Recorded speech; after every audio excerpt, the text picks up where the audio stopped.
Hello friends. நான் இப்படி நிம்மதியா தூங்கிட்டு இருக்கிறப்ப எங்க அக்கா என்னை எழுப்பி என் கண்ணில் இருக்க முடியெல்லாம் செக் பண்ணா ஃப்ரெண்ட்ஸ்.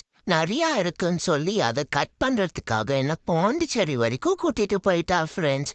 அங்க நாங்க போனதுதான் கிவி மல்டி ஸ்பெஷாலிட்டி கிளினிக். அங்க 2 சிட்ஸும் என்ன மாதிரியே இருந்துச்சு ஃப்ரெண்ட்ஸ். நான் பயந்து போய் எங்க அக்கா பின்னாடி ஒளிஞ்சுக்கிட்டேன் ஃப்ரெண்ட்ஸ். அப்புறம் அங்க இருக்க ஒரு அண்ணா எனக்கு நல்லா சர்வீஸ் பண்ணி விட்டாங்க ஃப்ரெண்ட்ஸ். குளிக்க வச்சு க்ரூம் பண்ணி பாஸ் க்ளீன் பண்ணி யோசனா க்ளீன் பண்ணி விட்டாங்க ஃப்ரெண்ட்ஸ். அப்புறமா நாங்க வீட்டுக்கு வந்துட்டோம். வீட்டுக்கு வந்துட்டோன்னே நான் எங்க அக்காவே பார்த்துக்கிட்டே இருந்தேன் ஃப்ரெண்ட்ஸ். உருன்னு பார்த்துக்கிட்டே இருக்கிறப்ப என்னோட இன்னொரு அக்கா கூப்பிடுற மாதிரி கேட்டுச்சு ஃப்ரெண்ட்ஸ். அப்புறமா அவ கூப்பிட்டாலும் நான் அவகிட்ட போனேன் ஃப்ரெண்ட்ஸ். பிஸ்கெட் கொடுப்பான்னு பார்த்தா ரொம்ப நேரமா வச்சுக்கிட்டே இருந்தா ஃப்ரெண்ட்ஸ்.